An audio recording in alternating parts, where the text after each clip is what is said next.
నమస్తే. ఆంధ్రప్రభ భక్తికి స్వాగతం. నేను మహాలక్ష్మి.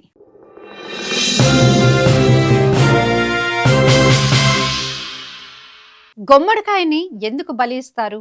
భారతీయ సంస్కృతిలో ప్రతి ఆచారానికి ఒక లోతైన అర్థం ఉంటుంది. కొత్త ఇల్లు కట్టినా, పండుగలు వచ్చినా లేదా కొత్త వ్యాపారం ప్రారంభించినా ఇంటి సింహద్వారం ముందు గుమ్మడికాయను వేలాడదీయటం మనం చూస్తూ ఉంటాం. కేవలం దిష్టి తగలకుండా ఉండడానికే కాకుండా దీని వెనుక ఆసక్తికరమైన ఆధ్యాత్మిక శాస్త్రీయ కారణాలు ఉన్నాయని పండితులు చెబుతున్నారు. శాస్త్రాల ప్రకారం గుమ్మడికాయను కూష్మాండం అని పిలుస్తారు.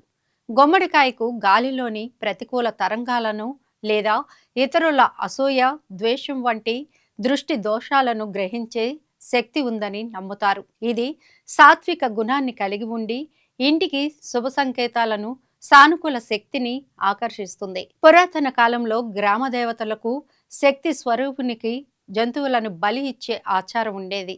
అయితే హింసను నివారించే ఉద్దేశంతో శాంతియుత మార్గంగా గుమ్మడికాయను బలి ఇవ్వడం ప్రారంభించారు. గుమ్మడికాయను పగలగొట్టి దానికి కుంకుమ పోయడం వల్ల వచ్చే ఎరుపు రంగును రక్తంగా భావించి దుష్ట శక్తులను శాంతింపజేయడానికి దీన్ని ఉపయోగిస్తారు. ఆధ్యాత్మికతతో పాటు దీని వెనుక ఒక శాస్త్రీయ కోణం కూడా ఉందని కొందరి నమ్మకం.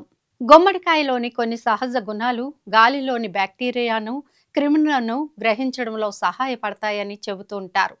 గుమ్మడికాయను పగలగొట్టినప్పుడు అది రోడ్డుపై లేదా నడిచే దారిలో ముక్కలుగా మారుతుంది. అయితే వీటిపై ఎవరైనా జారిపడే అవకాశం ఉన్నందున దిష్టి తీసిన తర్వాత వాటిని పక్కన పడేయటం, శుభ్రం చేయడం బాధ్యతగా భావించాలి.